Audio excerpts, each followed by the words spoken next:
뇌의 중심부에 위치한 콩 하나만한 아주 작은 장기입니다. 멜라토닌은 주위가 어두워지면 분비되는데요. 즉 생체 시간을 컨트롤하는 생체 시계라고 말할 수 있습니다.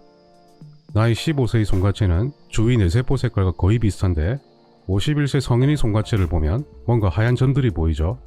이 하얀 점들은 세포에 칼슘이 침착되는 석회화 현상입니다.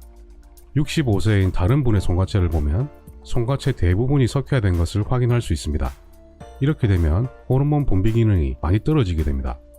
그래서 나이가 들어갈수록 송가체 분비 기능이 떨어지면서 혈중 멜라토닌 농도는 급격히 감소하게 됩니다. 이런 이유로 나이가 들어가면서 불면증 비율은 당연히 증가할 수밖에 없습니다. 여러분, 불소에 대해서 많이 들어보셨죠? 충치 때문에 치과에서 불소 치료를 받기도 하고 양치할 때도 불소 치약을 사용하기 때문에 불소는 상당히 익숙한 이름입니다.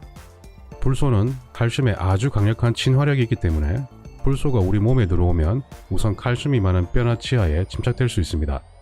그런데 최근 연구에서 칼슘 100 마이크로그램당 불소 함량을 조사했더니 뼈에 있는 불소 양보다 송가체 석회화 조직에서의 불소 함량이 훨씬 더 많았습니다. 이와 비슷한 다른 연구들을 모두 종합하면 송가체에 불소가 침착되는 정도는 채소, 뼈나 치아와 비슷하거나 오히려 더 많다는 사실을 알 수 있습니다. 즉 불소는 송가체에 엄청나게 농축될 수 있다는 뜻입니다.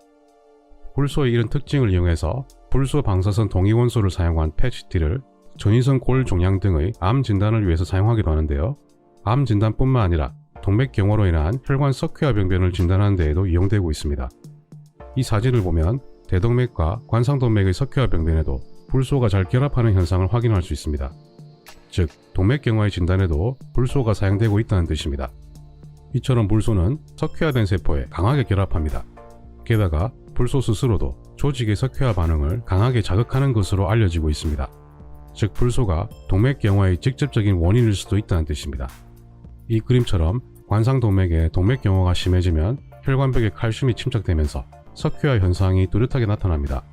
심혈관에 미치는 불소 독성에 대한 연구를 보면 불소는 동맥경화 석회화를 유발할 수 있으며 동맥경화 병변에는 고농도의 불소 침착이 확인되었습니다. 비슷한 현상으로 불소가 송가체에 침착되면 송가체의 석회화가 증가되면서 멜라토닌 분비 능력이 감소하게 됩니다. 이 그래프를 보면 석회화되지 않은 정상세포 양이 많을수록 멜라토닌 분비량도 증가한다는 사실을 확인할 수 있습니다. 불소는 과거에 바퀴벌레를 잡는 약으로도 널리 사용되었습니다. 바퀴벌레뿐만 아니라 다른 벌레의 살충제로도 흔히 사용되었었는데요. 보통 사용된 불소 나트륨 농도는 40%였습니다. 여기 나온 치약을 보시면 불소 나트륨 농도가 1.1%네요. 그리고 불소 나트륨은 쥐약으로도 흔히 사용되었습니다. 하지만 전체적인 독성이 생각보다 강해서 현재는 살충제나 지약 목적으로는 사용되고 있지 않습니다. 갑상선 호르몬은 요오드로 만들어지는데 갑상선 조직은 요오드와 불소를 잘 구분해내지 못합니다. 그 이유는 이 주기율표를 보면 잘 알 수 있는데요. 불소, 염소, 브롬, 요오드는 비슷한 할로겐 원소인데 성질이 서로 비슷해서 갑상선 조직은 이들 원소들을 정확히 구별하지 못합니다. 즉 불소가 우리 몸 안으로 들어오면 갑상선 조직이 요오드 대신 불소를 흡수할 수도 있다는 뜻입니다. 이런 기준으로 갑상선 조직이 독성을 가지는데요. 실제로 불소는 1960년대까지 갑상선 기능 항진증에 널리 처방되었습니다. 하지만 장기적으로 복용하면 갑상선 기능 저하증을 만들어버리는 일이 너무 흔하게 발생하다 보니까 결국 갑상선 독성 문제로 처방이 중단되게 됩니다. 불소의 이런 특성 때문에 갑상선에 대한 연구도 많이 나왔는데요. 상수도를 포함한 불소의 노출은 갑상선 기능 저하증 발생 증가와 의미 있는 연관성이 있다는 보고들도 많이 발표되고 있습니다. 구강청결제 역시 치약과 마찬가지로 불소가 들어있는 경우가 많습니다. 불소 치약도 사용하면서 간간히 구강청결제까지 사용한다면 의외로 많은 양의 불소에 노출될 수 있습니다. 불소를 꼭 사용해야 하시는 분들은 두 가지 중 한 가지만 사용하시길 바랍니다. 불소는 우리가 먹는 처방약에도 들어있을 수 있습니다. 약 300가지 이상의 제품이 불소를 포함한 상태로 시판되고 있는데요. 항생제나 항우울제, 고지혈증 등의 약에도 종종 불소가 포함되어 있습니다. 고지혈증 약 중에는 스타틴 계열의 약이 불소가 포함된 경우가 많습니다. 그런데 하필이면 왜 처방약에 불소를 넣었을까요? 불소가 제약기술에 널리 사용되는 이유는 약물이 지방에 잘 흡수되게 하고 약물 대사 속도를 느리게 해서 약효를 오래 지속시키는 장점이 있기 때문입니다. 이렇게 값싼 불소를 이용하면 약을 제조하는 것이 훨씬 편리할 수 있겠죠. 이런 연구도 있습니다. 잠을 못 이루십니까? 당신이 복용 중인 스타틴 때문일지도 모릅니다. 스타틴은 고지혈증 약 중에 가장 흔하게 사용되는 약입니다. 이 연구에서는 스타틴 약물을 복용 중인 사람은 수면의 질이 크게 감소되었다고 합니다. 그런데 혹시 이 친구 때문일 수도 있지 않을까요? 이건 그냥 제 생각입니다만 가능성은 충분히 있다고 생각합니다. 실제로 스타틴을 복용 중인 약 100만 명 정도의 환자들이 수면장애와 체중 증가를 호소하고 있다고 합니다.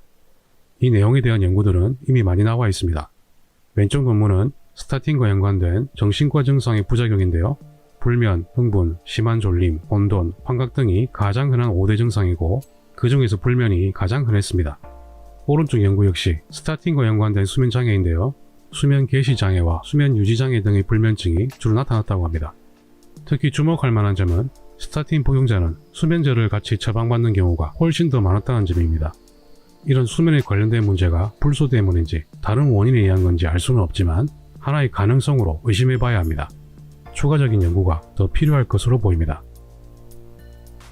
When people talk about trying to end heart attacks in the world, or in America at least, one of the ways to do that is to take a look inside the heart, see what's happening before someone ever has a problem.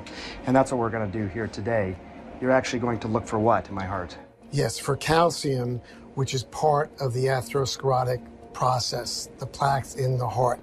Studies have consistently shown that cholesterol-lowering statins actually increase the amount of calcified plaque in the arteries. Ironic for a drug that's supposed to prevent heart disease. The Veterans Affairs Diabetes Trial found that more frequent statin use was associated with accelerated coronary artery calcification. Another study published in the journal Atherosclerosis found that statins also increase the amount of calcified plaque in healthy people without diabetes. And yet another study published in the Journal of the American College of Cardiology found similar results. These studies have been quietly ignored by the medical establishment and the mainstream media. 이번에는 상수도 불소 농도와 동맥경화 연관성을 보는 특이한 연구인데요. 데이터를 보면 상수도 불소 농도가 증가할수록 동맥경화는 더 많이 발생하는 연관성을 보였습니다. 하나의 가능성으로 생각할 필요가 있습니다. 불소는 송과체 석회화를 가속화시킬 수 있다고 말씀드렸죠. 실제로 송과체 석회화는 뇌출혈 발생의 새롭고 중요한 위험인자로 고려해야 한다고 말하고 있습니다. 다른 연구에서도 송과체 석회화는 유증상 뇌경색과도 연관성을 보였습니다. 따라서 불소가 뇌혈관 질환을 유발할 가능성도 충분히 고려해야 합니다. 그러면 닥터3는 다음에도 더 나은 영상으로 찾아뵙겠습니다. 제 영상이 마음에 드셨다면 좋아요, 구독 꼭 눌러주십시오. 닥터3는 여러분의 건강을 응원합니다.